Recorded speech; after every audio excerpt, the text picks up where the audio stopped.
আমরা জনগণের জন্য 24 লড়ছি, লাগে 25 লড়বো, আর যতদিন বেঁচে আছি লড়বো। আমরা অন্যায়ের বিরুদ্ধে প্রতিবাদ করবো, সে যেই আসুক। আর একটা কথা হচ্ছে, সচিবেলা দেখেন, যাই দেখেন, সব জায়গায় আওয়ামী লীগের দোষর।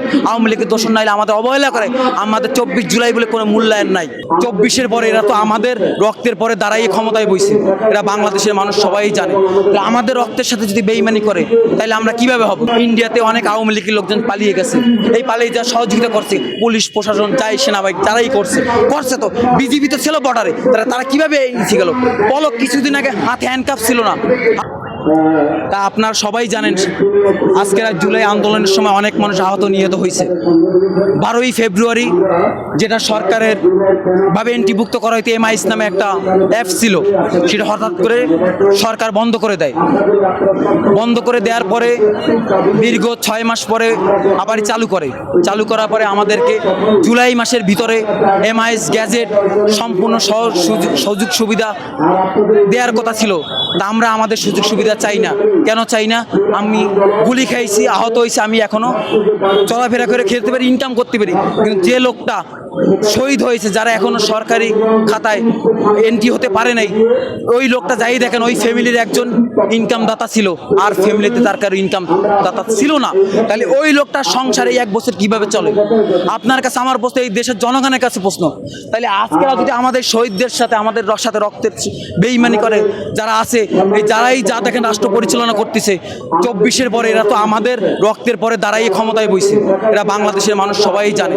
আমাদের রক্তের সাথে যদি বেইমানি করে, তাহলে আমরা কিভাবে হব? যেরকম আমাদের আজকে সচিবালয়ে ডাকছিল, সচিবালয়ে গিয়েছিল, নিজে আসছিল, বলছে আমাদের 1 মাসের ভিতর গেজেট কইরা সম্পূর্ণ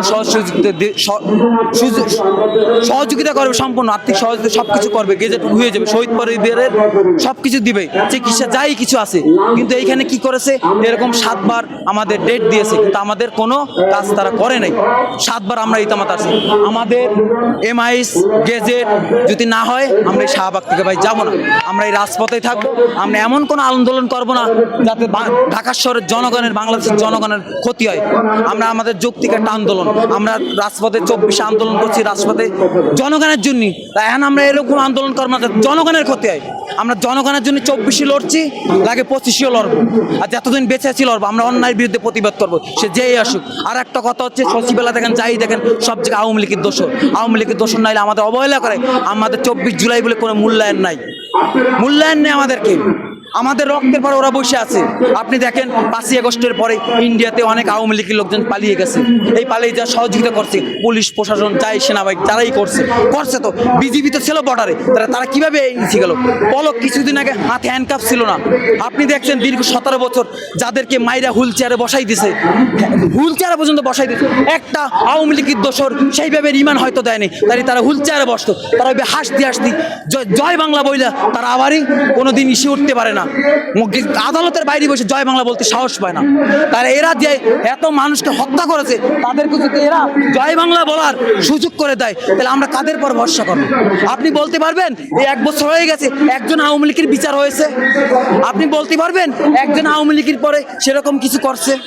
এতই লোক, আমার প্রশ্ন একটা, এত লোক ইন্ডিয়াতে গেল কিভাবে? এটা তো আমাদের বাংলাদেশের বর্ডার, এটা তো পাকিস্তানের না, আমাদের বর্ডার থেকেই তো গেছে। BSF কি করেছে? কয়জন অ্যারেস্ট হয়েছে?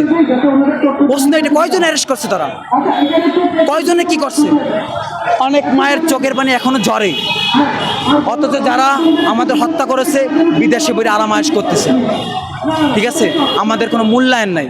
আমরা আমাদের যেমন তেমন যে শহীদ পরিবার আছে, তাদের অবস্থা খুবই খারাপ, তাদের ইনকামের হয়তো কেউ নেই, কার ছেলে মারা গেছে। আমরা চাই আমাদের কবে গেজেট করবে, কবে কি বলবে, আমাদের ডেট দেবে লিখিত, প্রধান উপদেষ্টা আমাদের একটা আশ্বাস দেবে, সচিবালয় থেকে একটা আশ্বাস দেবে, আমরা চলে যাব। আমরা এমন কোনো আন্দোলন করবো না শাহবাগের মোড় আটকে, যাতে ঢাকা শহরের মানুষ, বাংলাদেশের মানুষ ভোগান্তিতে পড়ে। আমরা দেশের জন্য আন্দোলন করছি, দেশের জন্য এখনই করবো।